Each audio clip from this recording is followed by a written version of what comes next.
Welcome to the zoning code workshop on R20 and R30. Join me for the pledge of allegiance. Pledge allegiance to the flag. United States of America, to the which stands one nation, indivisible, with liberty and justice for all.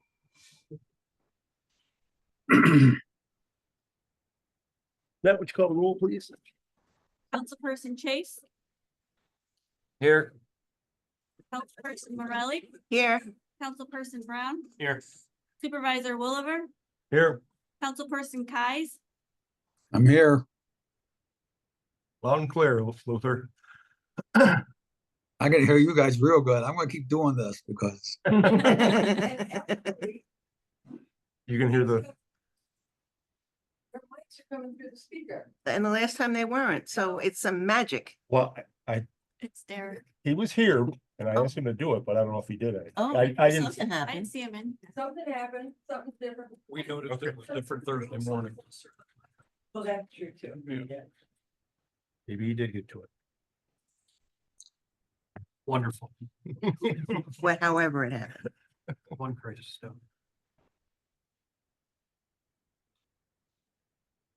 Looking at me, go ahead, Scott. are you set up so I can share?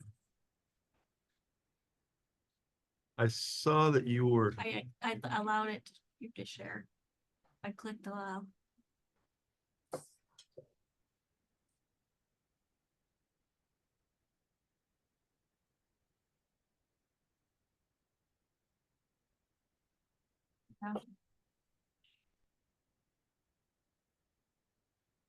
Getting there.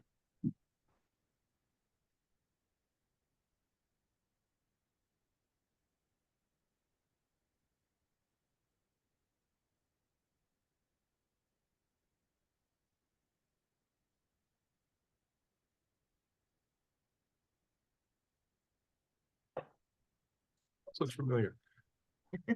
Okay, is it working? Can't see that, but If you, it said if you double, I think if you double click, you might make it bigger, Scott.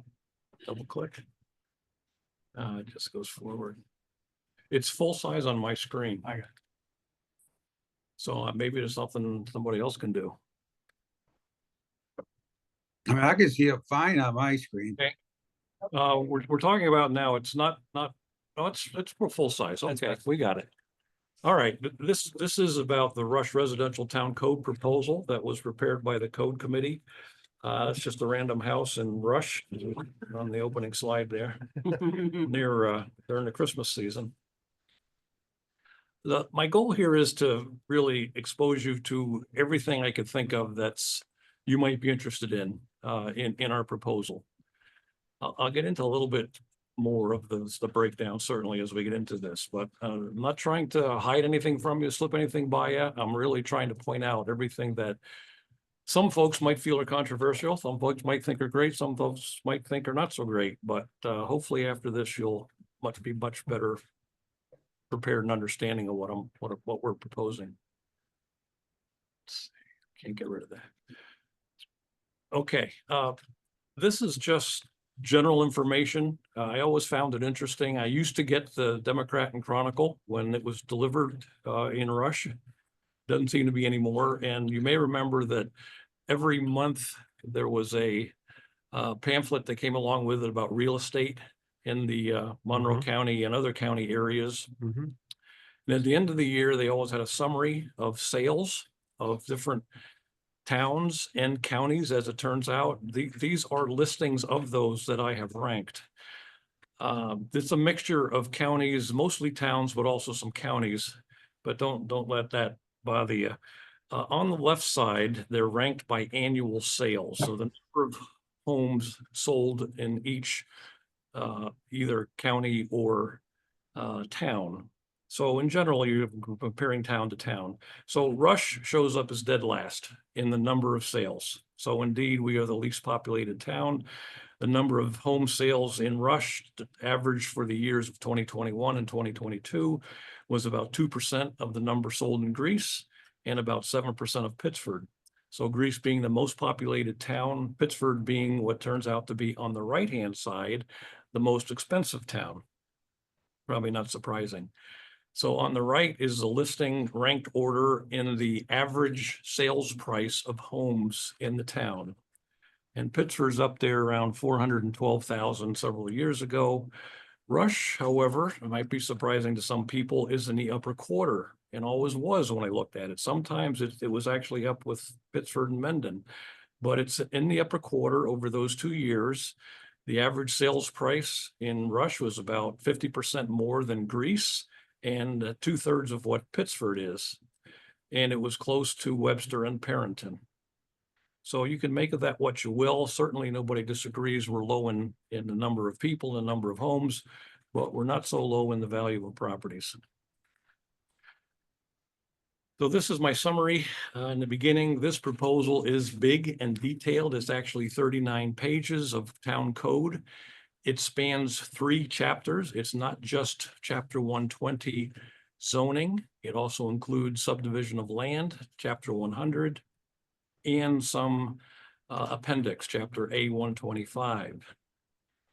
We're going to talk later in the presentation about how the approvals might be reorganized and split up into smaller parts, and we'll revisit that subject at the end of the presentation. We already know there's a number of items that we will need to change before you get into the nitty-gritty of doing any publishing and putting up to a public hearing. This proposal was submitted originally in the middle of last year and again in November of last year. Since then, a result of other discussions in other districts, we already know we've changing some things like the special permit carryover, in this case for 2-family dwellings. Parking of commercial vehicles was an item of interest that needs to be adjusted here based on what was more aligned with what we heard the town board wanted in the commercial district, or at the time of the commercial district when we talked about outside parking. And we want to make sure we get rid of section 120-60, the so-called landscaped malls section. We had intended that to be deleted along with commercial when the commercial was approved because it no longer applies. Limited industrial and commercial approvals have negated the need for that very controversial and stupidly worded section. And just like chapter 125 definitions for the zoning code, there's also a 100-3 definition in the subdivision that needs more updating. And we are going to have, no doubt, some suggestions by you folks and others, which will represent revisions from what we've already submitted from this workshop and potentially future workshops. So we know these things have to all be adjusted, not to mention again that we may want to reorganize how the approvals are grouped. Just a few bits of advice to remember. The code committee typically does not invent new code. We unapologetically plagiarize and modify from other towns' codes. What we propose typically is common in many other towns, or sometimes those towns represent a range of ways to handle situations. In those cases, we do pick what we think is best for Rush. We generally try to make what now exists be conforming if that's appropriate, but at the same time, the town code often must be written for 1% of residents who would otherwise abuse what the majority finds to be common sense and reasonable. And in fact, there's no way to write code that fits every situation. So variances always will need to remain an option for unusual cases. We could group proposals into a number of groups. I am not going to do that here. I'm going to mention what those groupings are. They are in the PDF version that I gave to Annette, that grouping, but I'm just going to describe that these are the types of things that we have made as changes. There are uses we propose to explicitly allow that were not mentioned previously or were not allowed previously. There are uses that we propose to more clearly explain that are now uncertain or described in a confusing way. There are uses that we propose to better regulate because current code we feel is lacking and insufficient and probably shown to be so by what other towns do. There are uses that we propose to not allow because those are inconsistent, we feel, with the intent of residential and agricultural districts. So again, I'm not going to show how we group those topics here. But they are available in the handout that Annette has, or which could be posted, I suppose, in the window website. I am going to provide some pertinent explanations on the following topics: home occupations and multiple levels of those, hosted bed and breakfasts, but not short-term rentals, two-family dwellings, some driveway considerations, private roads, flag lots, proposed disallowed new uses of gravel mining, membership clubs, recreational structures, and indoor growing operations greater than 10,000 square feet. And we'll talk about the issues there, which you're well aware of. More additional pertinent explanations talk about accessory uses. Essentially, we're redefining what those mean, more in line with what other towns do. Accessory building or structure regulations, airstrips, minimum lot sizes for lots with water wells, and of course, all would also have septic systems, refuse and recycle containers, garage sales, land grading, cutting and filling, townwide drainage district easement, and something I may have told you once before, what we call a bold and innovative proposal for a rural residential commercial district to legitimize existing substantial businesses. So this slide is just a little preview of more ways for residents to earn a living in the proposal, or to help them earn a living, maybe not totally earn one. And I've shown what are new proposals in red. One is produce sales from residential gardens. We're showing a third level of home improvements. So the three levels are no regulation of work from home with no visitors. So that would be equivalent of somebody who stays in the house and works from home, or maybe some other sort of business that has little or no visitors. There's no regulation whatsoever of that type of operation as is done now.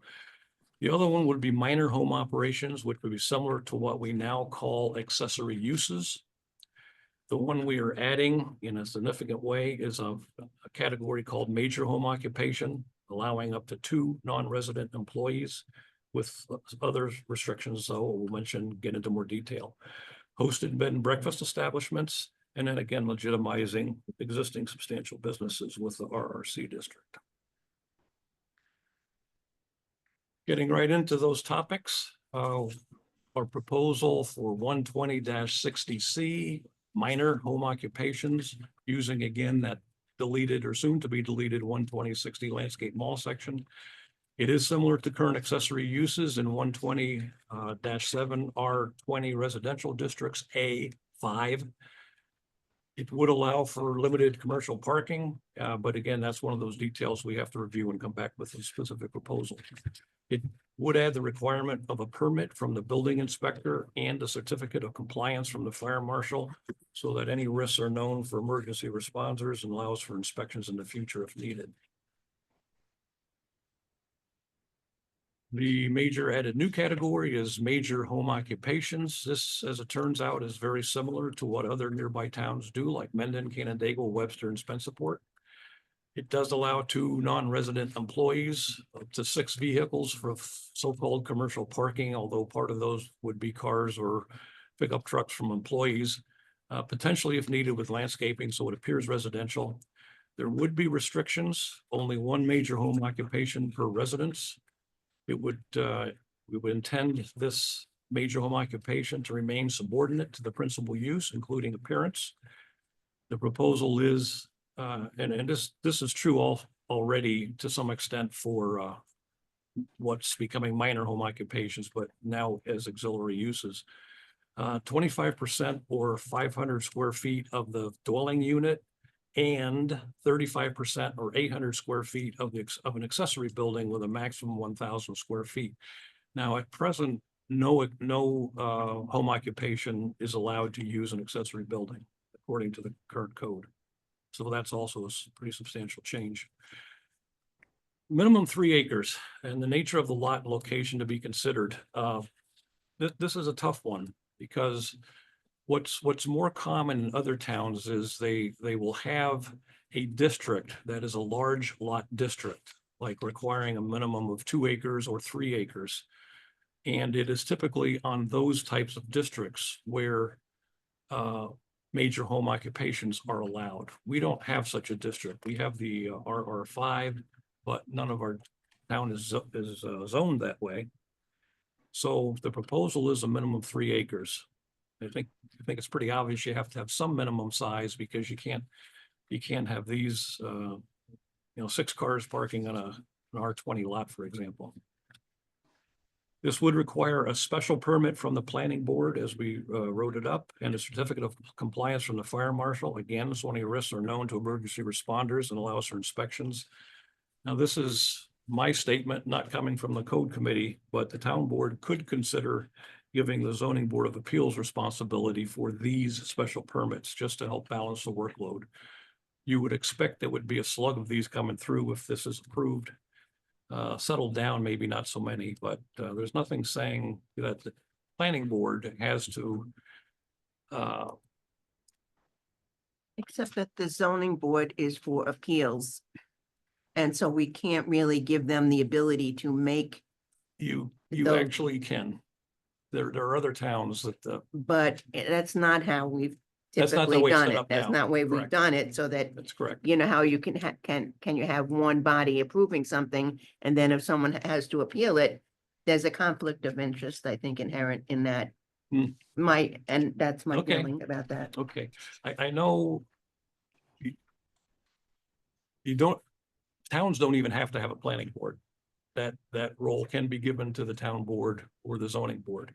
So Right, but you're we're a right. I don't know small how- town and how- we're very fortunate to I have don't know- I people don't- volunteering for I the don't most know part how- to do that. You make a valid point. Yeah. Thank you. Okay, that's all for home occupations. Getting into bread and breakfast establishments. These do exist in Rush. Rush has had 2 or more non-conforming short-term rentals advertised in Airbnb. As we have written our proposal, I believe that these probably could be permitted with the proposed bed and breakfast code. 2 examples are shown there on the left. Appears to be a basement room that's actually on Pinnacle Road. I say accessible basement room because it looks like in the back of that picture is an outside door. Obviously, I've never been there. I don't even know the address. Airbnb doesn't give you addresses unless you sign up to rent. But it looks like an accessible basement room. The one on the right is very interesting. It literally is a grain bin off 251 somewhere of west of West Henrietta Road. It literally is a grain bin. And they may have a composting toilet that goes with it, not sure. But it's advertised as glamour camping in Airbnb. And, frankly, the people have reviewed it have been favorable. And there's others. Okay, here's one that was not in Airbnb, but in something called Air Cover. This one happens to be in the hamlet. It was advertised as being next to Creekside. It's potentially conforming because now B&Bs are allowed in multi-use hamlet, but we don't really have any code other than the definition for a B&B at this point. So there again, I would guess that this probably could be conforming with our code, but that would need to be determined. B&Bs previously were only permitted in the non-existent restricted business district, but now they're permitted in the mixed-use hamlet. The planning board has, in my history, had to deny requests for B&Bs in what appeared to me to be a good location in an R30 district for applicants who applied the right way, right? They said, can we do this? And we said, no, you can't, but they followed the rules correctly. Proposal permits B&B establishments with safeguard regulations, but not other short-term rentals, STRs. The difference is the presence of an owner host to prevent neighborhood abuses. So that really is the difference between a bed and breakfast, as we've stated it, and a short-term rental is the requirement of a host to be present. Some towns that have permitted STRs in the past without hosts have reconsidered and are now not permitting them due to complaints of neighborhoods from wild parties and that sort of things. However, if the town board wishes to permit STRs, we can easily provide an appropriate code. Otherwise, the B&B code that we proposed is in 120-61.2, mostly based on Webster, but also on Canadice Canadice, interestingly, is a very small town, but it has a recognized New York State gold standard for short-term rental code. If you take a class in short-term rentals from the state folks, they use Canadice as the example. So as we established, or as we provided the code, B and Bs, the owner must reside in the dwelling as their primary residence and requires legal verification. The question I would like to see legal input on, is that okay? Other towns do that. But when it came to STRs, it is not allowed to restrict STR ownership to local people, because that's a violation of interstate commerce, right? You can't say an out-of-town resident can't have an STR because that's interfering with interstate commerce. So if something like that applies to B and Bs, we'd want to know about it and modify the proposal accordingly. So we have required proof of ownership plus property and liability insurance. The proposal limits the B and B establishments to 3 to 6 guest rooms, depending on the house size. Obviously, the bigger the house, the more rooms should be allowed, including what's kind of unusual, but not necessarily unusual in other, is one in an accessory building. And that's how you would allow the grain bin, for example. But it does not allow tents or temporary shelters because we're not trying to allow campgrounds. That's just a good example of why we steal from other towns. We could never think of all the caveats and things to watch out for on our own. So by going from other towns that have pretty thorough codes, they've gotten the experience, they've modified the codes, and we can just steal from them. It does require a special permit from the planning board, includes parking and appearance requirements, must be 500 feet from another B and B, so these don't become concentrated. 500 feet is 1 or 2 lots essentially. Must be accessible for the code enforcement officer to verify safety and building code conformance. And we actually have a section for short-term rentals and says they're not permitted. Now that brings up the case of the STR examples I showed. There is a statement that we propose that says STRs are not permitted, but they would have 180 days to comply as bed and breakfast or cease operation. Scott, what's the definition of the short-term rental? I mean, do we have a time frame that we say? It was the same. It's a 31 days, Okay, exactly the same. And by the Okay. way, the bed and breakfast establishment definition was already modified along, I think, with MUH to be that 31 days. very good. Okay, changing topics now, 2-family dwellings. I'm giving 2 examples here that exist in Rush. The one on the lower left is what I would say is a typical 2-family dwelling, fitting what most towns would intend. If you look at that, it looks like a 1-family house, but if you pay close attention, there's 2 front doors.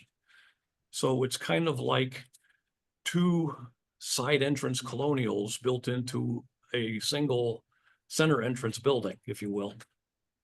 Okay, so they're equal or at least similar sized dwellings of both first and second dwelling. It has a single family appearance. It has a single driveway.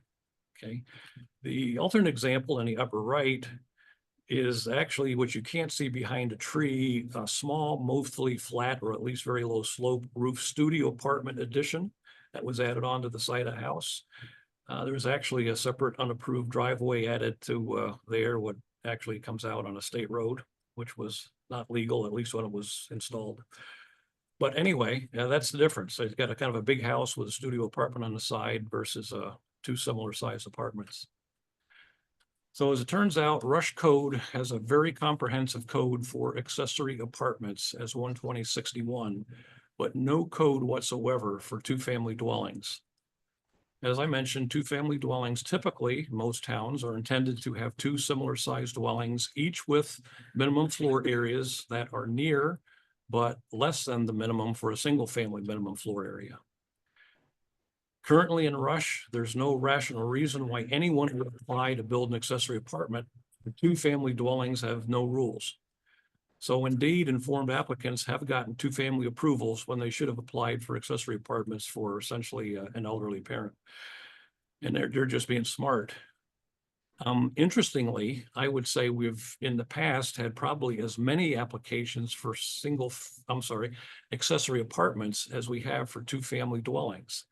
And the only reason I can think of why that is the status symbol to be able to say, I have an accessory apartment for my in-laws, as opposed to say, I live in a side of a two-family. So I think it's a prestige thing. It gets some people to apply for a two-family or for an accessory apartment. The proposal does provide two-family dwelling requirements like other towns and with rules that are also built to be consistent with our accessory apartment code. So what some of those are is it requires a slightly larger lot size than a single-family dwelling would, which would be 3/4 acre for an R20, 1 acre for R30, and that is exactly the same as for an accessory apartment. It adds minimum living area in 120-16, 750 square feet each dwelling in an R20 versus 1,000 for a single family. 750 is the size in our code for townhouse minimums. So that's kind of rational and reasonable.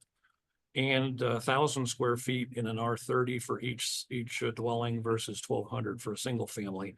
And again, the 1,000 was picked because it's what a single family is in R20. Common paved driveway. I'll talk a little bit more about driveways in the next topic. Appearance like a one-family dwelling as reasonably feasible. If the stairs are outside for emergency escape, they should be enclosed because you can't rely on slippery stairs in the snow in the winter. Septic systems are preferred, not required. That indeed is wording coming right out of the Monroe County Health Department. They prefer septic systems, but don't require those. Site plan and special permit would be required to build one. And here again, we need to fix the special permit carryover. That it would carry over under the new ruling. To a new owner, I mean. Moving on to driveway considerations.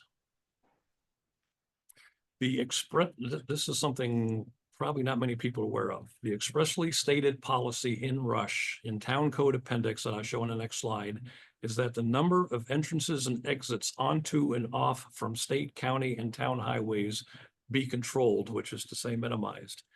Policy really is typical of most towns, promote and protect public health, safety, and welfare.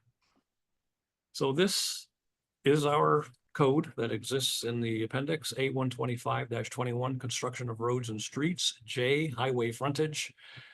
Says it shall be the policy of the town planning board to control the number of entrances and exits onto and off from state, county, and town highways. Moving on down to the other red part, the town planning board shall, from time to time, as part of the process of approving sketches, maps, plots, plats, or plans, require that the applicant grant to the town of Rush such easements as are required to provide access to contiguous properties onto a public highway via frontage or service roads, common driveway, or other such roadways as are required, so that the number of entrances and exits onto and off from state, county, and town highways are not increased. So we have embellished some of these considerations in our proposal. Generally, they're not very detailed, they're very big, but shared driveways, we mostly just better defined ownership requirements. Essentially, a shared driveway is shared, so you need to have the right easements and that sort of thing between the two owners. But one area where this can be helpful is if you have a lot that is near the a drop off of a hill or near a corner, you really want to often get the driveway as far to one side of that lot as you can. Sharing a driveway with the neighbor next door can get you another 10 or 20 feet perhaps to help with sight distances in those unusual circumstances. But if you pay attention as you're driving up East Henrietta Road north of the hamlet, on the west side, there's about 8 or 10 houses in which every set of 2 houses shares a driveway. I can only think that when that was developed, whoever was doing it or the planning board at the time was paying attention to this part of the code and actually required those driveways to be shared, when otherwise it's very unusual in the town. Here's some other weird ones. Driveway setbacks from the side lot line. At current, there is no driveway setback. We had a previous town supervisor who called me with a big complaint about a neighbor putting in a residence and a driveway that's right literally on the lot line. And she didn't think that was right. I said, well, I don't like it either, but there's nothing we can do about it. Because there's nothing in the town code that the driveway has to be set back from the lot line. So we are proposing just 5 feet to minimize that complaint. At least 5 feet, I think, eliminates the issue of where exactly is the lot line and what are you gonna do when somebody slips off the driveway and that kind of thing. And that, again, that exists in some towns, not all towns, but here's another weird one. Driveways in the public right of way. Currently, if your driveway is close to your lot line, you can actually, once you get into the right of way of the road you're on, or at least certain roads, you can actually bend it into your neighbor's property. And that's done. It has been done. I've seen the example.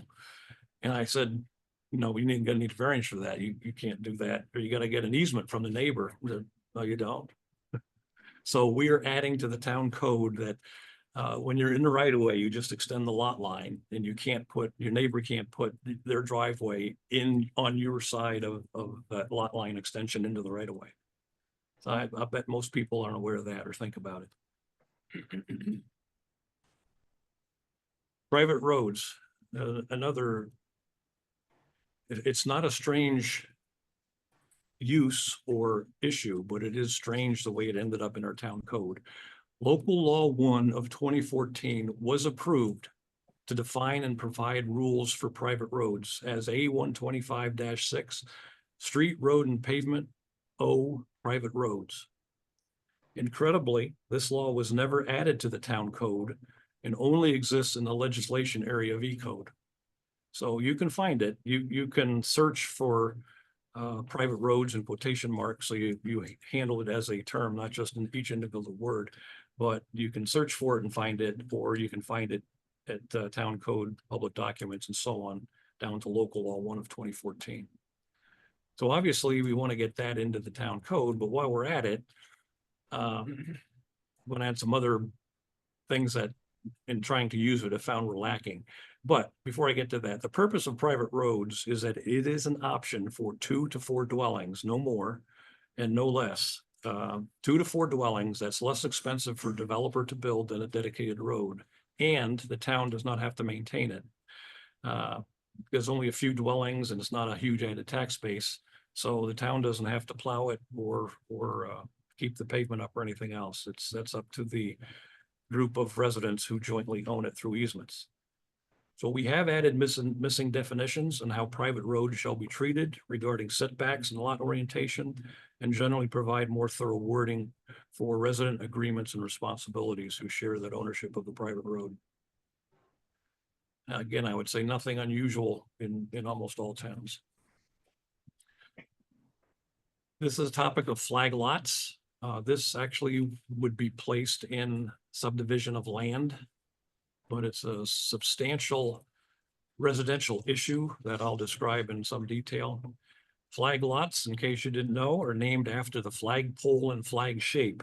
Okay, so you see these things here look just like flags with poles, all right? This example is actually on Honeyway Falls 5 Points Road, pretty close to Works Road. This frontage lot here, if you can see my cursor, does that show up on the screen? No. Oh, Okay. Oh, there it is. I think it's on that white line. Yeah, no, that's a shed, it's a I think, or shed. something. Okay. Okay, well, My eyes aren't actually, but it looks like a cursor. kind of well, if you look at the 2 leftmost flag lots have their flag poles coming down on either side of that frontage lot. So there's a guy who has 2, potentially, if they were all developed, would have 2 driveways on either side. Next to that, there literally are 3 driveways side by side. The second frontage lot to the left has its own driveway. Then there are the two flagpoles that come down, each with their own driveway. So literally, there's three driveways right next to each other there. That middle flag lot, you can see where the lot line that is horizontal goes through what appears to be a building. That lot line actually was shifted before that building was built. So that lot line now is perpendicular to the side lot lines. But that is a pole barn that belongs to the house behind it. So that pole barn is in the front yard of that flag lot house, and it looks like it belongs with the frontage lot in the front. So it's actually a barn in front of the residence. And it's perfectly legal because flag lots are not differentiated in what is the front setback. So the front setback exists somewhere in the flagpole, and you can put a barn right up on the front lot line if you want to. Well, I shouldn't say that, maybe 25 feet back from the front lot line. But just compare that idea of all these driveways to what I read about A125-21 construction of roads and streets, that you're not supposed to have a lot of driveways. And you can compare that type of development to what was an early proposal for the Foster Brooks property. So this is on East Henrietta Road, right at the border of Henrietta. And of course, it's about 50 houses. And there's only one access road that goes out to East Henrietta Road. Everything else is on the internal street with cul-de-sacs as needed. So flag lots, there are no lots that front the main road here. Right, they're all front the new road that was a part of that tract. Flag lots are not widely used by developers of substantial residential tracts. They build designated roads with cul-de-sacs. And as I mentioned, this was Foster Brooks example. So that's just a contrast to development with flag lots. So what exactly is a flag lot? This gets into some of our not so proud history of the past. This definition actually comes from John Mancuso when he was town attorney back in 2019. He has some wording there, which I'm not going to read, but he shows the flag lot at the bottom there with the blue line representing the minimum lot width of 150 feet. And I believe that would be an R30. And notice that's not the same as the minimum front lot line or minimum front lot width, which is where it abuts the street, which is only 50 feet. So this is a flag lot. But a flag lot is a non-conforming lot that does not meet the minimum lot width at the minimum front setback. So whatever the minimum front setback is, might be 100 feet from the road. If the lot is not 150 feet wide, the minimum lot width there, it is a flag lot and it's not conforming. So let me point out that just because a lot is pie-shaped on a cul-de-sac, or even if it has a bit of a flag appearance, it does not mean it's non-conforming. It's whether it meets the lot width at the minimum setback. The minimum lot width at the street is a different number, a different thing, and it can be much, much smaller. The Zoning Board of Appeals generated a list of about 70 some lots in Rush for which the road frontage is less than the minimum lot width. Some of those are conforming for various reasons, but most of those do appear to be flag lots. So I would say Rush has more than 50 flag lots. Most existing flag lots do not have variances. I've confirmed that prior planning boards did approve subdivisions with flag lots before becoming aware those were non-conforming about 2018, 2019, when John Mancuso issued his definitions. And the definitions are just based on town code. So that's a legal interpretation of the town code. There's nobody making up any new rules. I have about an hour presentation just on flag lots. If you want to, if you want all that, I'd be happy to provide it for you. I think it's your favorite. But for now, just read the proposed 100-16.1, which includes some useful explanations. Be aware that most towns do limit flag lots and typically require proper tract development with a single road and no other individual driveway exits and entrances to the street. So options to prevent flag lots are public road with cul-de-sacs, a frontage road for lots that would otherwise be frontage lots with individual driveways. So what is a frontage road? It's essentially could be private or a public road that runs parallel to the public road, but further in towards the residences. So for example, Park Lane across the street is a kind of example of a frontage road, right? It only has entrances and exits on either end, and all those houses on the other side are accessed from Park Lane. Park Lane itself has only exits onto each end of the road. Or of course, then there's a private road for 2 to 4 dwellings. Now, not to say that everybody should be against all flag lots. Some people actually think it's a great way of developing property. But whether it's a good way of developing property or not, even if you say it's not, they are appropriate at times. On the left is Thunder Ridge. And I'm guessing most of those lots around the cul-de-sac are conforming because the lot width at the minimum setback is big enough. But clearly that one in the lower left would be a flag lot. And it fits nicely there. It's not out of place. It has a long driveway, but it doesn't really interfere with anybody else. On the lower right is a picture of a very upscale tract in Mendon. And in the back left corner, you see a large residence sitting right behind another residence. It is also a flag lot. I don't like houses looking down on other houses like that, but it's an example of an upscale tract that did use a flag lot. It's not the primary means of development, but it's there. So this is my attempt to show what's different between the current code and the proposed code. The current code being the list on the left and the proposed code being the list on the right. So the current code, no flag lot is allowed without an area variance by the Zoning Board of Appeals.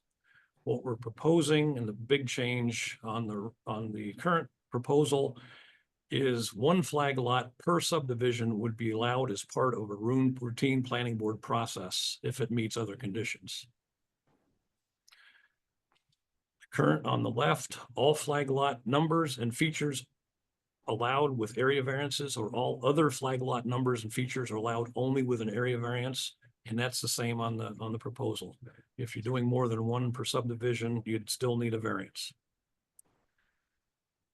On the left, the current code 12069B3 gives the planning board wide latitude for site plans, including quote, location and arrangement of the buildings, adequacy, type and arrangement of trees, shrubs, and other landscaping constituting a buffer between this and adjoining lands, and protection of adjacent properties against noise, glare, unsightliness, or other objectionable features. So on the right with the proposed code, in addition to 12069B3, it mostly provides additional listings of similar considerations, more specifically suggested for flag lots, but none really unique to flag lots. So for example, it states that the house on the flag lot should be set back from the front of the main part of the property, just like a house on the road has to be set back from the road. Okay, so that you can't have a residence or a building for that matter sitting right up against the neighbor in front. The things like that. It also specifies it has to be 500 feet away from another flag lot. A few things like that. But given that the planning board can approve 1 flag lot without a variance, I'm saying the proposed code is more flexible than the current code and mostly provides encouragement for better residential development. Another topic is gravel mining. And I will add that the definition, if you look at it, does include limestone quarrying. It refers to minerals extracted from the earth, of which stone would be one of them. So, it says gravel, don't get hung up that it's anything different than including limestone quarrying as well. It's described in 120-5 definitions and chapter 51 excavations. It's now permitted with a special permit in 127B, which is R20, and therefore carries over into R30. We currently have 3 substantial and active mining operations that affect our town. I did not say are in our town, but they affect our town. Rush Gravel is fully in Rush. Heidelberg Materials is just over the border in Mendon. Previously was Hanson Aggregates. And that does provide a lot of truck traffic on Honeywell Falls number 6 road and other Rush roads. And you should be aware that along with several other state level approvals, a special permit was granted in 2019 as application 2019-02P to literally blast the quarry, extend it into Rush, expected to happen within about the next 25 years. Okay, so they have approval to come into Rush, just a continue extension. Doesn't mean they can provide a new road that exits into Rush. They would use the existing road coming out Mendon as it does, but they would sometime in the future extend their digging right into Rush as they run out of limestone in Mendon. The other one that affects Rush is Rochester Sand and Gravel in Avon. It's south of Rush on Works Oak Openings Road. But interestingly enough, they allow no south turn coming out of their facility. So all traffic comes north toward Rush. My guess is essentially all does actually come into Rush because the only road in between that goes east and west is North Avon Road, which is like a roller coaster. And I doubt we'll have a lot of big trucks to want to use that. Yep.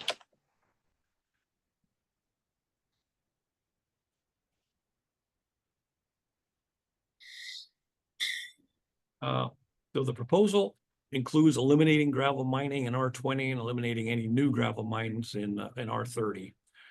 I just state that Rush continues to contribute to the welfare of the greater Rochester and Finger Lakes area with existing mining operations, not to mention 2 active gun ranges and increasing tier 3 solar facilities. So it's not apparent to us why we'd want to continue allowing additional gravel mines. Note the code committee will soon propose that any special permit expires if the special use is not started within 1 year after approval or within 2 years if substantial construction is required at the discretion of the building inspector. My guess is that does not affect Heidelberg or formerly Hanson because they are continuous and they just haven't extended into Rush yet. So I personally wouldn't try to make any attempt to associate that rule with the fact that they haven't yet started digging into Rush.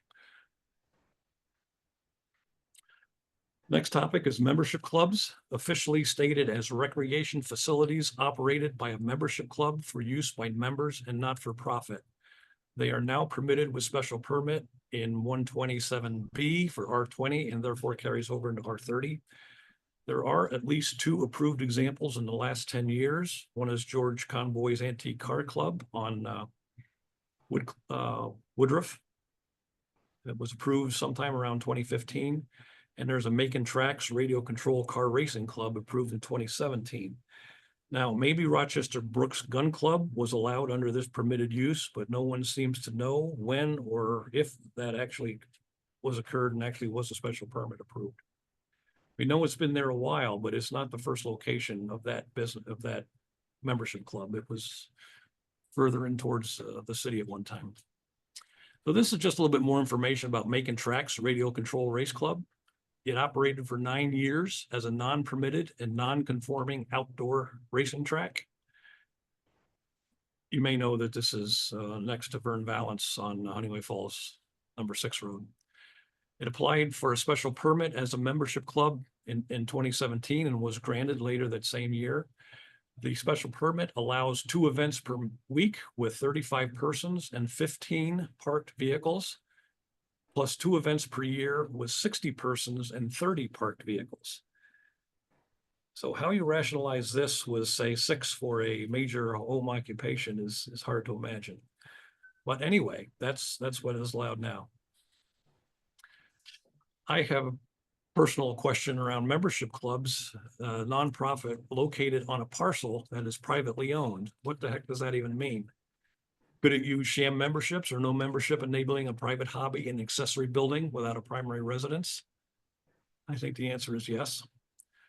Could it cover routine property expenses such as mortgage, taxes, utilities, and maintenance, even though it doesn't turn a profit? But it's things the owner would have to pay anyway. What about markup on supplies and food, salaries for the lot owners? And the fact is, there's no way to know if a club's operated for profit or not. There's no auditing. The landowner always has control. It exists on their property. They can set the rules and can allow trial memberships. The landowner can always build equity and then profit when he finally sells out, especially since special permits carry over to new owners. So what does it mean to be a nonprofit membership club on a private lot? I believe this use has allowed operations that exceed residential district expectations well beyond proposed major home occupations. Most other towns' codes do not allow membership clubs, or they restrict those to commercial or other special districts. Keep in mind that a YMCA is a membership club. It could be in an R30 district. Could be in an R20 district. This proposal eliminates this membership club option for new such uses. Two major clubs, Rochester Brooks Gun Club and Macon Tracks, would be covered under the proposed rural residential commercial district anyway. And all these clubs would be legally pre-existing if they are indeed legally pre-existing now. Another item we're proposing to not allow in the future is recreational structures such as a hunting cabin. They are now permitted with a special permit in R27B and therefore carries over in R30. I don't know of any such applications that have come through in the last 15 years. I don't know of any such examples. But I would ask these questions: if it's on an otherwise vacant lot, how is that different than a residence? What sanitary facilities would be required by the Monroe County Department of Health? Do town code minimum living area requirements apply? And if not, why not? If on a residential lot, how is this not a non-conforming second residence? I will say that other towns do not allow hunting cabins. And this proposal eliminates that use. Indoor growing operations, recognize this will take some discussion, but just a picture of a 250,000 square foot building, and in that example, and the Webster Intergrow facility that was proposed would have been 8 times that big at 2 million square feet.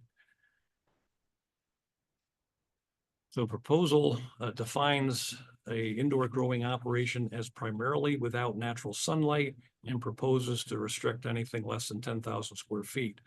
We recognize a potential ag and markets conflict that probably would have to yield to those in an ag district.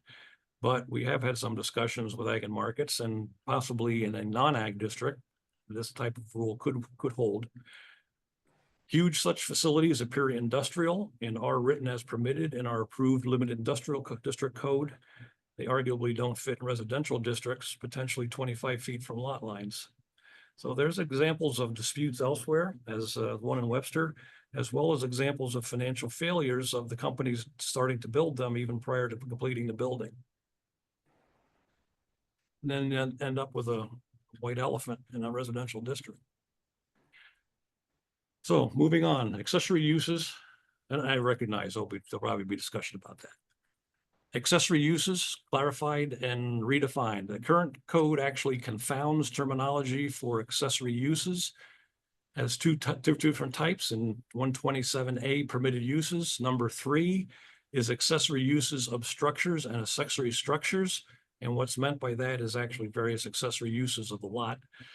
And then there's a number 5, accessory uses, which is intended to refer to what we would now call minor home occupations. So we propose to define accessory uses in number 3 as something specific: gardens, non-commercial greenhouses, stands for selling produce, detached garages, carports, storage sheds, barns, decks, patios, patio covers, gazebos, private swimming pools, pool houses, and private tennis courts as examples. So if you've got a listing, it's more clear what types of things are actually allowed. And then, as we mentioned previously, we would create a new code section for home occupations, minor and major, in place of number 5. More about accessory buildings. Got a couple of examples for you. This is an actual brush lot, not far from here. This lot has 6 accessory buildings. Typically, I think we would call them all sheds, including 2 that are out of view in the rear. So there are 3 on the far side of that driveway, and a third one sitting back at the end of the driveway next to the residence. There are 2 out of view to the rear. At least 2 of those, maybe 3, are closer to the road than the residence is. You have to ask yourself, what are sheds for? Is a person a hoarder or is there some business going on there? There's some business going But on there. this does not look to me to be incidental and subordinate to the dwelling. And note the White House behind this view of the sheds. That White House would have the same view looking in this direction, and it'd have those neighbor sheds well in front of their residence. This is another one almost across the street from the previous one, a much bigger lot. Actually, I believe it's a flag lot. And it's an impressive property, but it does also has 6 accessory buildings. There are 3 that you can see there on the left, 2 of which are container roll-offs, and they're closer to the road than the residence. There's another one to the far right, kind of behind the tree, that's in the picture, but there's 2 more further to the right. And this one is known to be a business. So the current code requires interpretation of definitions to determine that an accessory building indeed is non-conforming unless it is accessory to a primary building. So because of the definition of accessory, you can't be accessory without a primary. So I think there's no question that that is what the code states and intends, but there's nothing that says it clearly. The current code also allows unsightly storage containers like Averti pods, truck bodies, whatever else people might come up with. The current code accessory buildings might not be incidental and subordinate to the residence, because they can be in front of the primary building. And the size and number of those accessory buildings is really only limited by the maximum lot coverage right now. So until you get to the maximum, maybe 50% coverage of the lot or whatever the maximum is, you wouldn't be restricted from building more. The proposal fixes these shortfalls so that residential parcels look and are residential. The proposed maximum number is 2, not including an attached garage. Other folks may think that number should be different, but we said 2. The maximum size proposal is copied from Webster, and I'll talk quite a bit about what this means practically. 25% of the residence size or 2% of the lot size, whichever is greater, not lesser, but greater. And I've gone so far as plotting what that means on the next slide. And I don't think you'll be able to understand the slide, but I'll describe it. You can go back and look at it closer when you want to. But my belief is the proposal seems quite reasonable. An R20 lot with a minimum lot size and a minimum dwelling size could have a 20 by 20 accessory building, not including an attached garage. An R30 lot with a minimum lot size and a minimum dwelling size could have a 20 by 30 accessory building. Any dwelling on 2 acres could have a 30 by 58 accessory building. Any dwelling on 3 acres could have 40 by 65 accessory building. In fact, any dwelling on 5.7 or more acres could have a 50 by 100 or 5,000 square foot building, which we listed as a maximum overall accessory building size in total. Webster actually has a maximum 2,500, half of that. So I'm going to describe what this shows, a little bit about it. I recognize you can't see it from where you're sitting. On the y-axis or the vertical axis on the left is the maximum accessory building size, going from 0 to 5,000 square feet, actually goes up to 6,000. Along the horizontal or x-axis is the principal building size, so that would be typically the residence size. And what you typically see is a bunch of horizontal lines indicating that typically the accessory building size is controlled by the size of the lot. The larger the lot, the bigger your building can be. However, on small lots, you get that upward sloping line at the bottom. And that's because a larger residence, a larger primary building drives up the size of the minimum allowed accessory building. There is that strange reddish line coming downward again. That's on a really small R20 lot where you have a really big house, you start to bump up against the maximum lot coverage. So generally, the lot size determines the accessory building total size, and it's actually bumped up by larger residences on smaller lots. And again, you can go back and look at that at your leisure. The comments, ag buildings are exempt because they're not accessory buildings. They're principal buildings, not accessory buildings. But we specified the current policies that do require a building permit, not a site plan, but a building permit. And that would include horse stables because horse stables are ag. Residential accessory buildings like a garage, shed, pole barn, greenhouse, using those terms, would be legally pre-existing only if they had the required building permits. Because the current fee schedule says garages, sheds, pole barns, and greenhouses have to have a building permit. And if they have that now, they're legally pre-existing. Private, another unusual one, private airstrips, airports, or heliports. We actually have 2 and maybe 3 airstrips in Rush. One may actually be commercial with overnight stay over facilities. Currently, they are not listed as a permitted use in Rush. If you remember the town code, it goes through a whole bunch of things allowed in R30 to carry over to R20 to carry over into R30 with a few more additional things. And it says anything not listed is not permitted, right? Well, they're not permitted. But they're also currently not regulated in Rush. The proposal permits Bless you. private airstrips in R30 with a special permit as 120-8B5. It provides very common requirements copied from Farmington, Manchester, Canandaigua, and East Bloomfield as 120-61.4. So in other words, if you looked up the codes of those 4 towns, you would see essentially the same boilerplate requirements. Somebody came up with them and everybody else copied them. And they're very typical for those towns which allow airstrips. And as I said, since existing airstrips never were permitted use, they may not, the ones that exist now may not be legally pre-existing, and they would have to come and apply for a special permit. Doesn't the FAA have any jurisdiction over where planes land? I'm not aware of that. There may be in one of the bullets, some statement about FAA approval. It might be there. Yeah, you would think. Yeah. Yeah, the question came up when there were Yeah. complaints about one of the airstrips, and it's like, Yeah, seems like somebody should have control. of no that. kidding. Well, this would, so this would at least would allow the planning board to say, hey, what's on either end? If the plane overruns or lands too early, what's it gonna hit?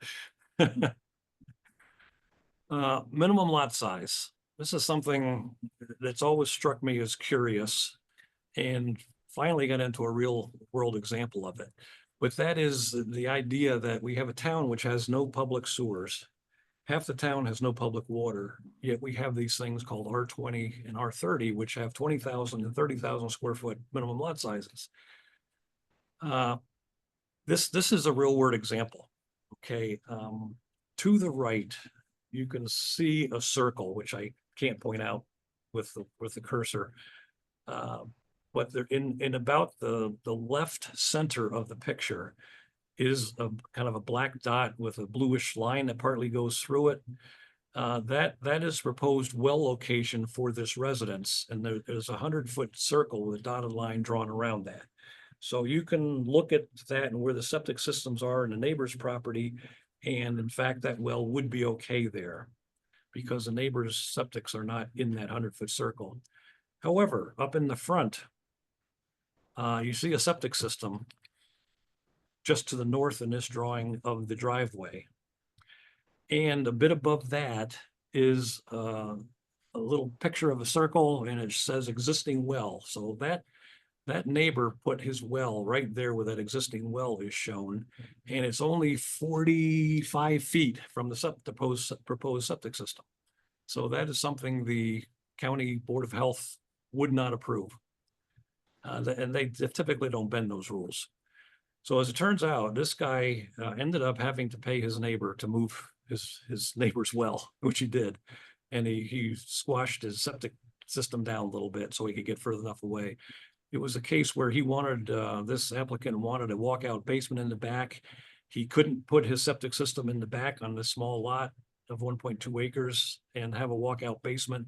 So he wanted to put it in the front, and he got into trouble with the neighbor's well. It's just showing that example to give you an example. So again, no parcels in Rush have public sewers. Most or all R20 parcels in Rush have public water, but only about half of our 30 parcels have public water. So about half do not have public water. The placement of private wells and septic on 1 acre lots has caused contamination concerns and conflict with a 100-foot distance requirement by the Department of Health. 30,000 square foot, less than 7/10 of an acre lot size minimums can't be justified in this case. So having water wells and septic systems on the same lot requires more than just the current minimum lot sizes. Some towns have complicated tables of lot size requirements based on whether a lot has public utilities available. And Wheatland is example. If in Wheatland, if you don't have town water, well, let me put it this way, if you do not have town water and also do not have town sewers, the minimum lot size is 2 acres. Even though they have other lots in the town, which go as far as 2,400 or 24,000 square feet. So rather than do something complicated, we just made up a rule that minimum lot sizes shall be double what's shown in the tables above. This is in 120-17 minimum area and dimensions of lots. Minimum lot sizes shall be double what's shown in the tables for any lots that do not have public water and also do not have public sewers. So in an R30, that would be a 1.3 acre minimum, still not anywhere near 2 acres. We also added that minimum lot sizes in all districts except RR5 shall be continuous area for building and yard area free of wetlands, surface water, slopes over 15%, or easements for non-owner uses of land. So again, it doesn't make a lot of sense to have a 30,000 square foot minimum in R30 if a lot of that is wetlands and surface water or slopes over 15%, or a neighbor's got an easement on it that you can't use. We added a G, lot width is defined in 120-5 definitions and word uses as measured at the minimum front setback. That was actually requested by John Limbeck, so he doesn't have to go looking through definitions to find it. And we also said H minimum front lot line distance is defined in 120-5 lot line front as where a lot abuts a street. But what's added is this distance shall apply to any location that provides access to the primary portion of a lot, such that the entire driveway area is no less than the minimum front lot line. So I've seen a case where the minimum front lot width was 50 feet at the road, but instead of widening to the minimum lot, it actually narrowed first as a part of a flag lot. So it went down from 50 to 45. Well, that's not the intent of the 50 minimum that's along the street. That was really written with the assumption that it gets wider than 50 feet at the street, not narrower. So that's just attempt to stop people from getting narrower than the 50 feet. Refuse and recycle containers. I suspect this will provide some controversy, but let me go through it. This is a picture of a building not far from here in the hamlet. And you see all those garbage totes, recycled totes lined up just really feet off of the sidewalk and not far from the road. Some residences keep garbage receptacles unscreened near roads full-time, such as Hamlet Apartments just off the sidewalks. And I've seen it on long driveways to a hilltop residence. So this residence lives on the top of a hill. He's got a driveway, may or may not be paved, and he would have to drag his totes or carry his garbage cans in his trunk from his house down to the bottom of the hill by the road. So instead, they just leave the garbage receptacles at the road and fill them up as they drive by. So I'm saying for a town that proposes to retain the historic character of the hamlet and will not permit RVs and driveways, having no policy on waste receptacles seems inconsistent. The other problem that building inspectors and CEOs tend to run into is long-term commercial dumpster and roll-off use in residential areas. They're unsightly, and they would much prefer if they were controlled. So what we've proposed for residential lots, maximum 100-gallon container, which is the size of a large tote, must be covered if it's on offensive smell. Again, it comes from other towns. When not out for pickup, no stipulation of how long that is, but when not out for pickup, must be stored behind the front lot line of the primary building or screened, and also screened if less than 50 feet from the road. So again, these are rules written for the 1%.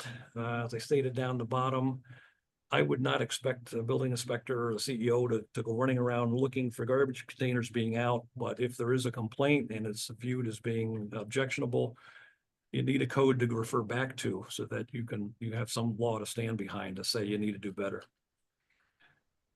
I do state that use of a dumpster or roll-off requires a permit from the building inspector for any use. Proposed fee is none for the first 3 months and then $100 thereafter, recognizing that this is not something you want to promote long-term.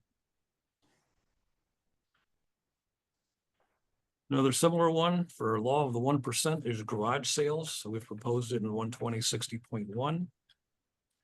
And to deal with willful ongoing retail sales businesses.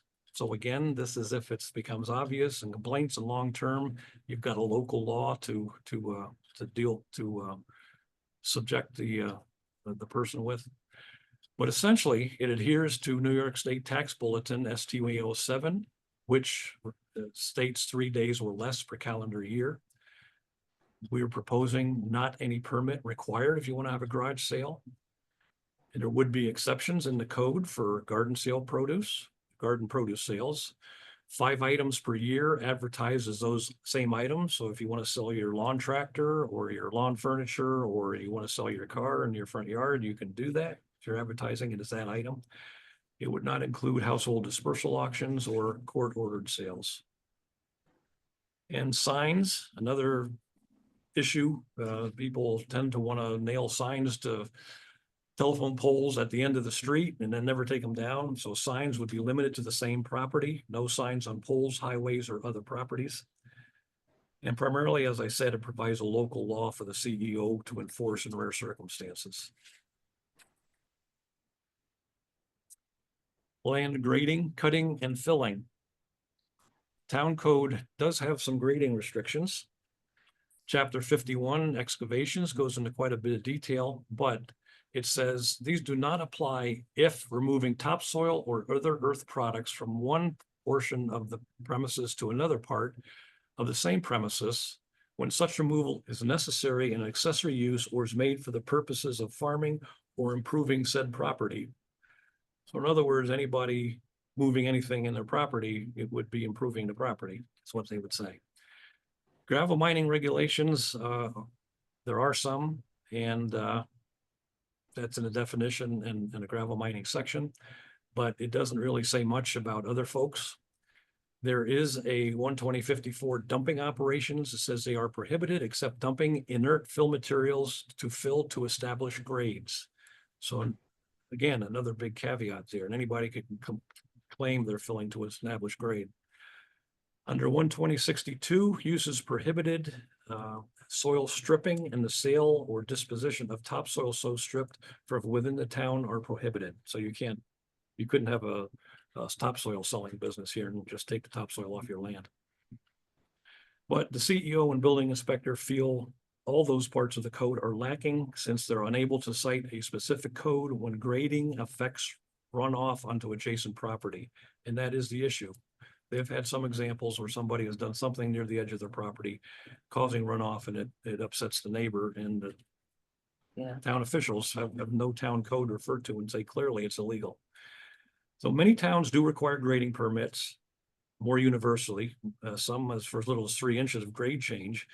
The grading restriction issue has often been discussed, at least within the planning board, and it's very controversial. So we are proposing the least possible rule we could think of that gives the CEO some ability to follow up and get remediation if somebody abuses cutting, filling, and grading and affects a neighbor in a negative way. So we are proposing to add to 12062, these uses prohibited in all districts include no grading, cutting, and filling that negatively impacts adjacent neighbors, vacant property, roadways, easements, or other property features. So again, it's another law for the 1%. And we just couldn't think of any way to say any less and still have some teeth to prevent people from doing something negative for their neighbors, or having to fix it once they have done it. Townwide drainage easements. So I'm going to describe more about this, what the issues are. The proposal is to make this official in the town code, because I believe it is official. It's just not in the code as any way that we can reference. But at the same time, state my personal dislike of it. The town has established a townwide drainage district to allow the highway department access to streams and drainage ditches so that blockages can be cleared to prevent flood damage. The only leverage the town has to gain widespread easements on private property is to withhold planning board application approvals as they come up. So what that means is somebody comes to the planning board with a site plan proposal or a subdivision proposal. We say, okay, but if we go ahead with this, you have a stream in the back corner, you need to provide the town access to get to that stream and to clean it up, if, as the town sees fit. And that would be through an easement. So this does cause some difficulties. The planning board, to be honest, is unsure when it applies. I think we've recently said any classified stream, but we just made that up because we've asked the town board for clarification in the past and previous town boards have not responded. So we just play as best we can, and figure out what's significant and what isn't. The applicant may be dismayed when they're informed of that requirement because it's not obvious in the code. The applicant ends up being stuck with an easement providing access across any part of their property. The town can destroy landscaping and buildings, literally, and only has to reseed existing lawn or repair pavement that it damaged. And when you think about this, so how does the planning board enforce such an easement? We can state it's required as a condition of approval, but there's nothing other than a special effort to require that the applicant actually goes through with that. So what we've been doing lately is we say, well, we're not going to sign, the planning board chairman is not going to sign off unless the applicant provides proof that that easement is on file with the county, right? So it gets kind of ugly because there's lots of examples where it was a requirement, but in fact, the easement was never filed. Now, all of these forms required are on the planning board page of the town website. We propose to codify this requirement as 100-17 in part of stream, drainage way and retention basins, item C. And it reads this way: the town has established a townwide drainage district which requires an easement of 20 feet from the top of banks on each side of any classified stream on lots that are part of the approval process for new subdivision and site plan applications. This grant enables the town to access and maintain streams and other drainage features and to thereby reduce or prevent future flooding and water damage. Specific requirements are described in the Town of Rush Townwide Drainage District Standard Easement Form. Subdivision and site plan maps shall show the meets and bounds of the easement. The property owner shall sign the easement form and file it with the Monroe County Clerk's Office and shall provide proof thereof as a condition of final plan sign-off. So these are my personal opinions. This is not coming from the code committee. But the townwide drainage district easement, it's onerous and burdensome requirement with implementation problems that sometimes just don't seem justified. Town board, in my opinion, should consider what, if any, streams remain as a flooding threat to require such an extreme policy, and then limit the district's area to that and negotiate access to other areas only if needed. So anyway, we're going to codify, the proposal is to codify what the current policy is. Again, I just find it pretty onerous.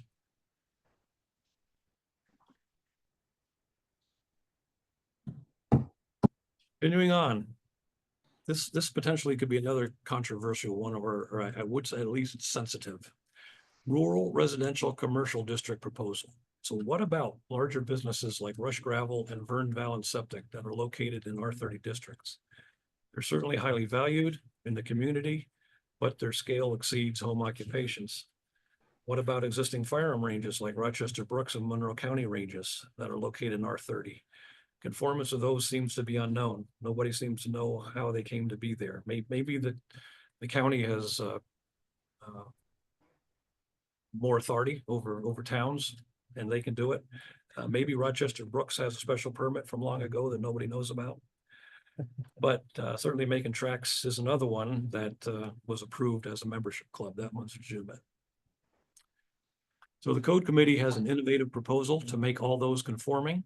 The goal is clearly to benefit those businesses, not to negotiate if those are currently conforming or not.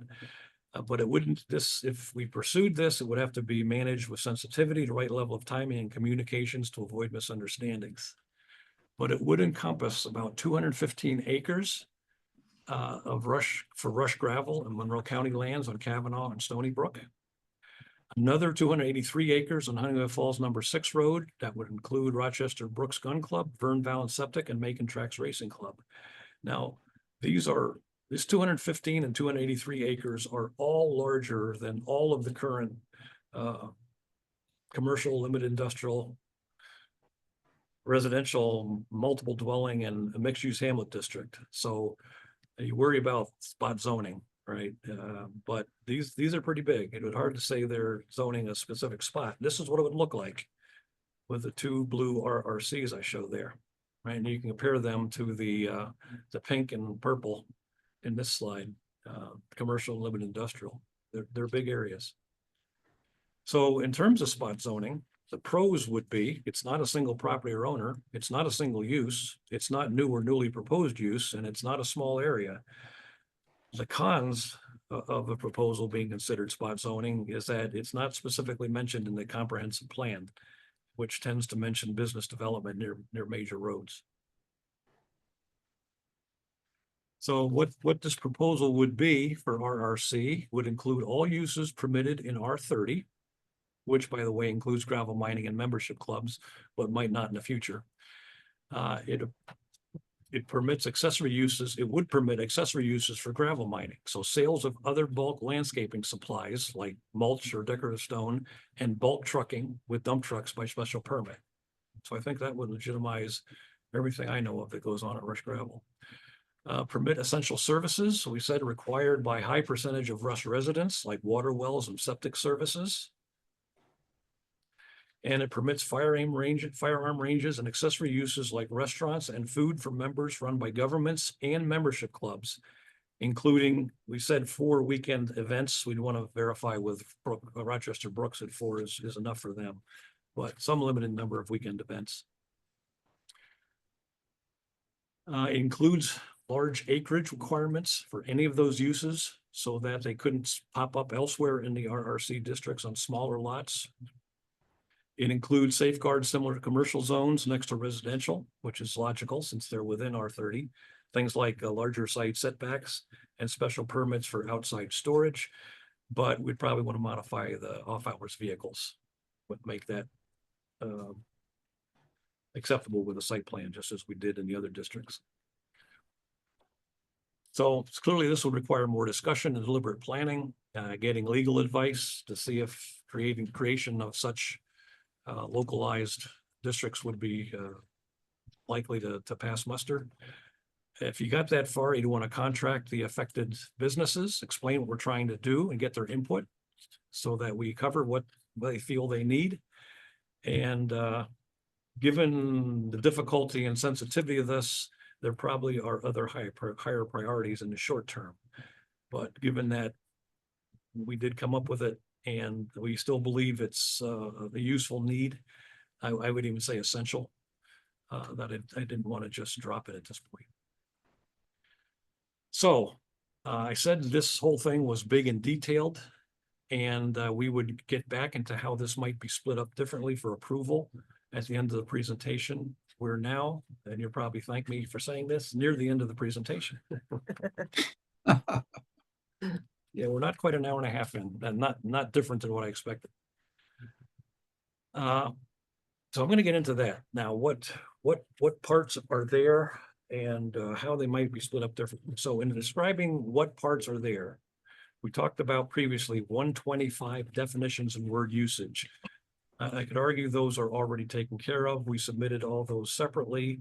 The need originated from the desire to have a permeable paving capability and with a definition in 12057 off-street parking, or I should say for 12057 off-street parking. So as a result of driving these definition updates, we said, let's get all the definition changes we know of into this and get all of them approved at once, at least as best we know how, so that we can avoid multiple approvals. So that's 6 pages of the mentioned 39 pages. The next part, which I would call the primary part, and are mostly inseparable, are R120, I'm sorry, 120-7, R20 and 120-8, R30 districts. And sections referenced in those that as being permitted. So that would include changes to sections like 120 accessory buildings and structures, a new home occupation section, a new sale of produce section, a new two-family dwelling section, a new bed and breakfast establishment section, a new short-term rental section, just to say they're not allowed, and a new private airstrip, airports or heliport section. So that was what I would call the primary and inseparable part of residential, and that's about 15 pages. The second part that could be separate or included with the primary part would be our multiple dwelling, 120-9 RMD, but also minimum area and dimensions of lots, because we get into what's actually allowed in RMD. This is only about 3 pages, but and only about 1 page is modified and new. Third part that could be included with the primary part or separate is some of the more esoteric rules that we're proposing: garage sales, waste disposal, sanitary landfill dumping, and outside storage of materials and uses prohibited in all districts. I should mention that the code currently says all outside storage in any districts in the town is prohibited, except for construction materials that are there for a year for construction. So essentially outside storage is forbidden anywhere in town right now. We want to get away from that totally and focus on junk. Junk should be what's prohibited, not outside storage, okay? And that's why these are all tied together. So these are about 4 pages, but only about 2 pages that are modified and new. The fourth part that could be totally separate all falls under chapter 100, subdivision of land. There are the definitions and word usage. There's a new 16.1 flag lots. And then there's changes to streams, drainage ways, retention basins, which includes the drainage district. And then there's one minor change that we do without in 118 neighborhood parks and playgrounds. But this is about 3 pages, about 2 pages new and modified. Now, what you'll see in our proposal coming up is that we are actually well into chapter 100, subdivision of land. There are 2 major parts. One is the part of what are the requirements around subdivision of land in terms of what's an allowed use. The other one is what are the planning board processes for approval of subdivision of land applications. We are well into the planning board processes part, and it might make sense to do all the chapter 100 together. But anyway, I'll get to that in a minute. The fifth part that it could be totally separate is this appendix chapter A125 design criteria, which is all those street, road, and pavement design things. There are actually a couple of detail updates, like for private road sections and driveway sections, that should be updated, but frankly, it's difficult to do because it requires a town engineer and it gets expensive. And the 6th part is that RRC, totally new district, which is about 3 pages plus a map update. So that's the breakdown of what we have submitted in this package. But, well, here's a better way of looking at it. So those are the definitions in red. It's already separate. And then the 6 parts I mentioned, they do indeed add up to a total of 33. But this is what we're going to suggest. That instead of what we submitted here as residential, do approvals in this series, 120-5 definitions, which has already been submitted to the town board. Number 2 would be the primary residential grouping, but including the next 2 small sections. So it gets all the residential parts. It's 22 total pages, 15 that are new and revised. So that's a big chunk.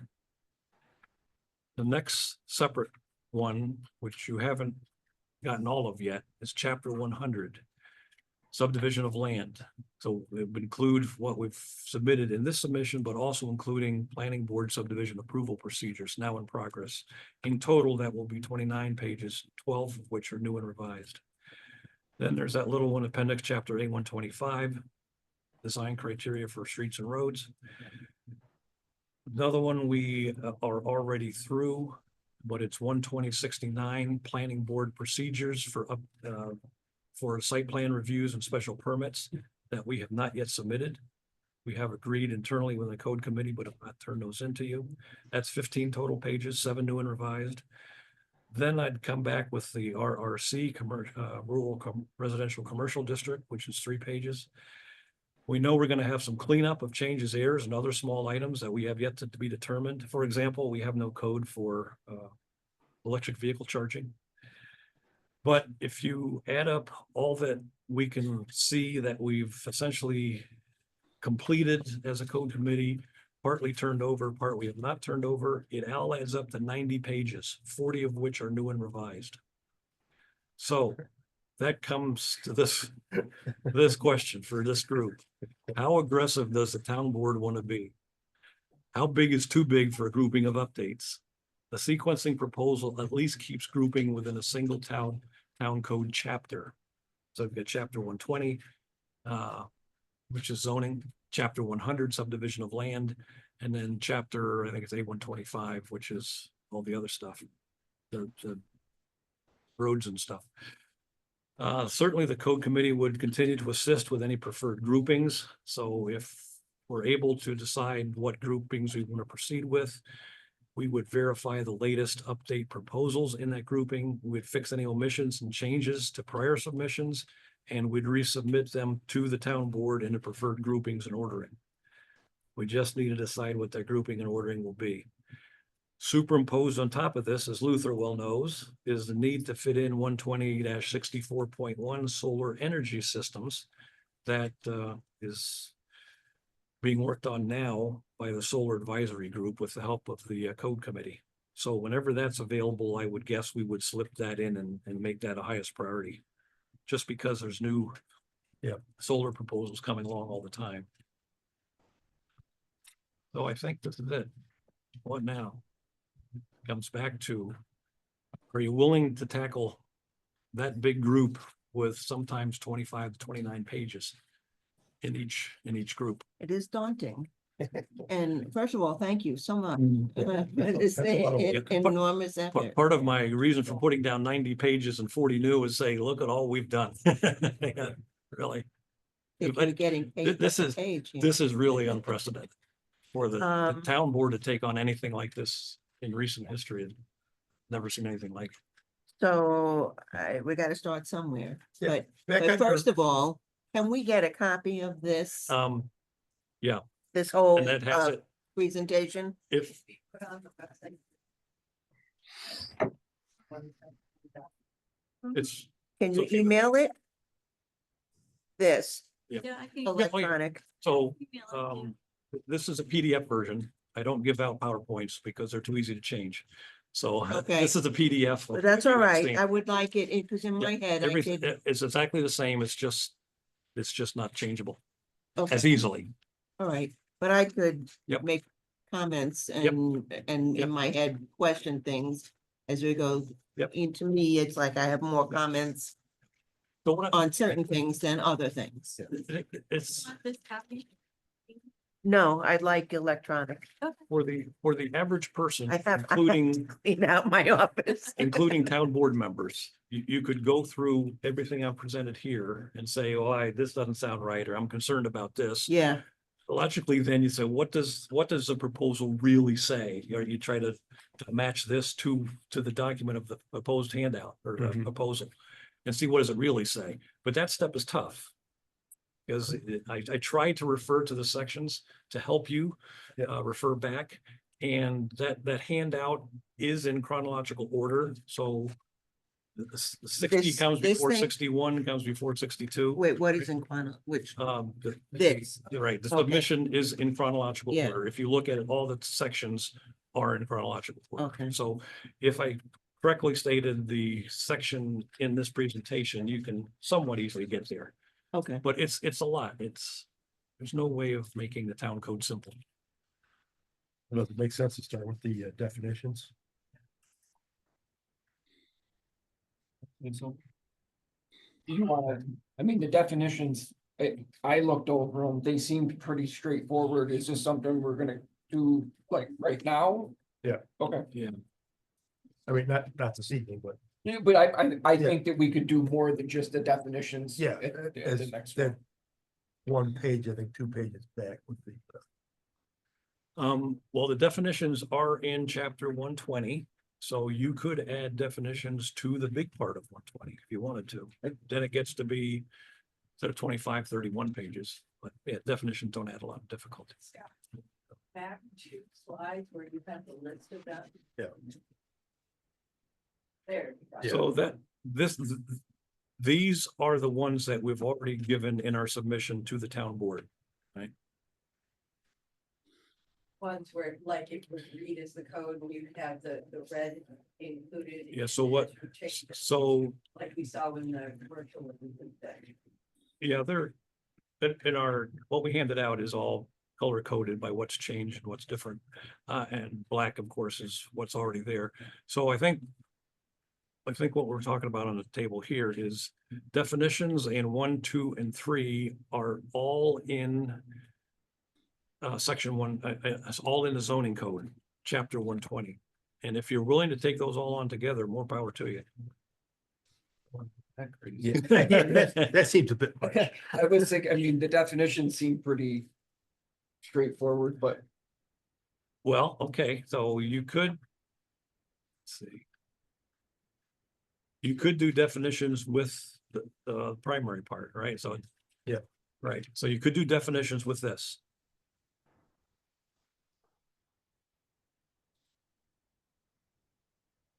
Well, there's a lot of stuff in there, A lot of stuff. and I know I'm gonna have comments on a lot of it. I'll tell you right now. I got Yeah, it, but and I don't think you wanna hear them I- now, but. well, Well, I didn't think this would be the only discussion. Yeah, I'm not in a position to say take it or leave it, but that's why we presented to you. I don't know. I think, overall, they've done a heck of a job here and Well, I would like people to have this sink in. Yeah. These things and these potential, recommendations.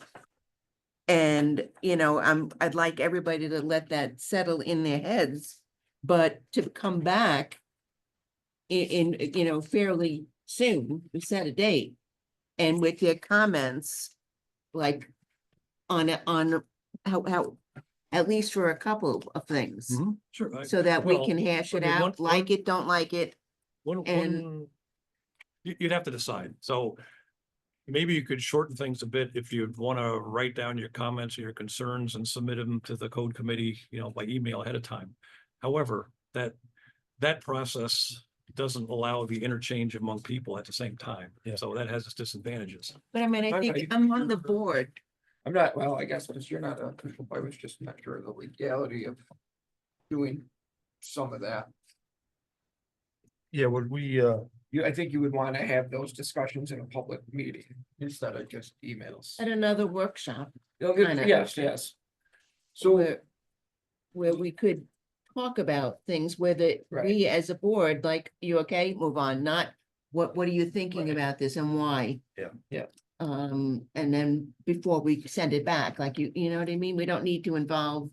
I think we could start with us, like, okay, what do we need? What do we want to get back from the code committee? I'm just trying to pick out going through here, what would be a good point? How much is too much? So do we want to go through up to home occupations? Or do we want to go further than that?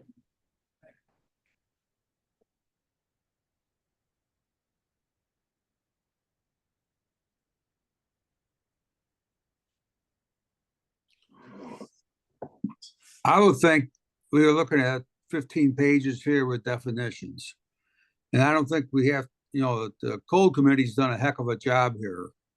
And while we all have a little bit of opinion on, maybe they like this and don't like that. I think in general, we're probably pretty much all on the same page. We're looking at things that need to be updated and changed around. So I would think that we could probably tackle the 15 pages, we read up on it, we set up a meeting, a workshop again, and we got time to, instead of watching a TV program, you go through it and pick out the highlights or use a highlighter and we come back to the next meeting there. But I'm guessing that knowing some of my other board members, we're probably all of us aren't that far out of touch with this thing here. I don't think it'll be that. There's work to be done, but I don't think it's impossible by any means. That's my opinion. But you're talking about the 15 pages of definitions? That's the, well, I think, is it the one I have up on the screen now? It's what I call the primary with mostly inseparable parts. So it's R20, R30, plus the 120, 20 accessory buildings, 60 home occupations, 60.2 sale produce, 61.1 two-family dwellings, bed and breakfast, short-term rentals, and private airstrips. And the reason I said they're mostly inseparable is that if you look at what's permitted in 120-7 and 120-8, it refers to all of those things. So you really shouldn't get to the point where you're approving a home occupation, for example, and don't tell anybody what a home occupation is or what the requirements are. So if you approve 120-7 and 120-8 as we propose, then you really need to approve these at the same time.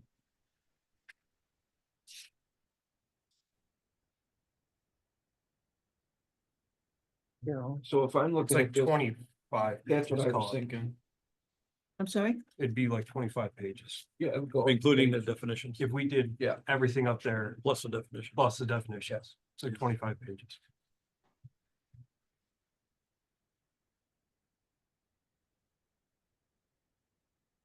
Okay, And it leaves us off at 120-62. We want to go over that for first Monday in May. okay. So in terms of referring it to, let's be specific on this handout. Yep. Where are we going from Up where to- to where? up The the very page beginning. 25 to I'm sorry, 120-62. which is page Page 25. 25. Piece of cake. huh? Yeah, we actually have page numbers on. Yeah, Right there. right. Okay, so we're gonna do that first. Yes, everything above that, Everything above that, including definitions. yeah, including definitions, and come back with with your thoughts, your initial impression and thoughts about, Like Luther said, break out the highlighter. yeah, Start marking and make it. your notes. Yep. And then we talk about it each section. So did you say it's to page 25 or including page 25? Yeah, including Part of- page 25. About half of up page to- 25. Up until 120-62 comes Right. in at the bottom third of that page. Or you just have it. Okay, marked so up you're gonna there. include 120-62? Yeah. No, We're gonna stop. No, I'm gonna Okay. stop right Stop at before that. 62. Come back for first Monday in May 5th. Scott, just to be clear, everything in red is new. Yeah. Is new. And if it's red and crossed out, it's existing but deleted. The proposal is to delete it. And you said the green is just. The green is That's just my comments A and comment, okay. yeah, our members have said when we post, if we post this on the web, we'd rather not include the green, just delete it so it doesn't confuse people. I personally like the green because it helps me keep track of where it came from. If I need to refer back to the source, I can. Or it may add some credibility to say 5 other towns have the same wording or something like that. But it generally will just confuse people. The green will. But I know why you do it, and I find that helpful, as Okay. a little side comment. Yeah, Yeah. yeah, that's what they I are. find it side very comments. Well, we can leave them in. Well, for now, Okay. Oh, yeah, you've got them for sure. this is for discussion, so we Yep, can get, yep. wrap our heads around it and. But when we post it, I think what Scott was saying, when we post it on the town website, Yeah. they might want those removed. If it will confuse residents, they have some of the other members on the committee were thinking that it may confuse. So do we confuse. post this whole thing or not without the green? We don't have a policy. So my 'Cause this is request, just a working my thing. request to the It's not, supervisor, we haven't, I'm sorry. my request to the supervisor and the supervisor secretary was that the code committee work with whoever's posting those to come up with the versions that are posted. For example, then we could create the version without the green for posting on the website. I got Want it. this posted until If- the green is gone? But do you want public opinion on that? Go ahead. Janet, I like the idea of green, because that gives us an idea of the thought process Mhm. behind it. Now it's coming out of some, Yeah, especially If- 5 other towns. Yeah. Right? Yeah. I think it gives a good perspective to people that you're just not willy-nilly doing things, that you've done your research. I got a question. If we're going up halfway through page 25, should we just go to page 27 and get that next section done? 160-62? Or does that kind of not fit your schedule, Scott? No, it's totally up to you. Because We it's can not work that, with any- it's a Yeah. page and a half. Yeah. And then we're done with that. I'm fine with it. So, Yeah, I feel like if we're at 27 pages So of you- code, I might as well read one more. so you are including 129 and 12017, Oh, right? Okay, All right, so you are including what I called the second part, if it's in chronological order. You got 129 and 127. And if we're just highlighting it for discussion. What's the difference? Yeah, so if you go all the way to 62. Yeah. If you go all the way to 62. At So 120, 62, in- then you've covered the whole. Zoning code, 120. Okay. If you're willing to do that. Yeah. That really. would- well, our discussions may not let us get through everything, True. but Yeah, we could give it a shot. We could, yeah.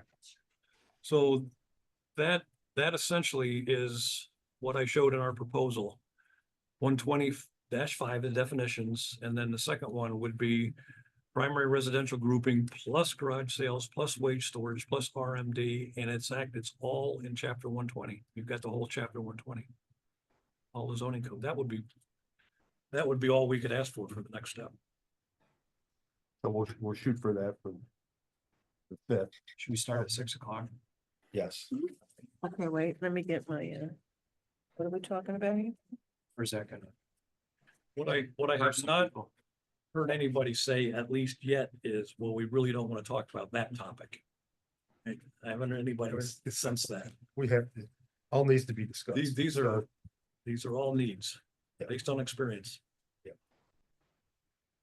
I think starting at 6 is fine, but like Gene said, we're gonna review all this. There's a Yeah. very good chance we're not gonna get through it all. Right. Yeah, And- and then We may get, But as it's- we yeah. get people's ideas and thoughts, Yeah. realizing we need to go a little deeper dive into Yeah. something.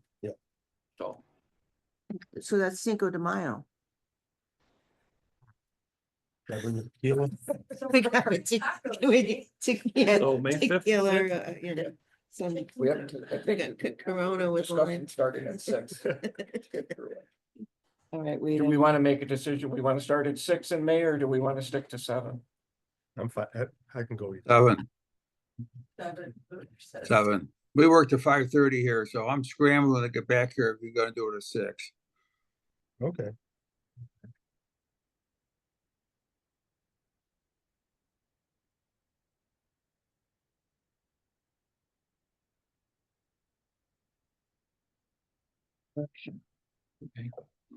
Great, we don't need to decide the next step after that.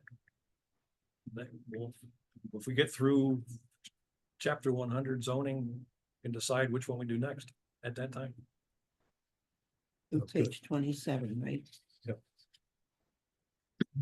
I presume the code committee will knock off for the summer, but we'll still be available if you people keep working through it. I think we've got enough to keep us busy for a while. I think we've got enough lined up that you don't need us working all summer. I agree.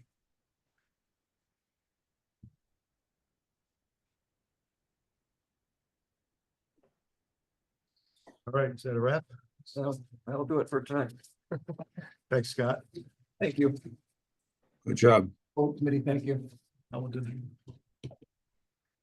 Make a motion to adjourn. I'll second. All in favor? Aye. Aye. Thank you. Words of review close to page 27.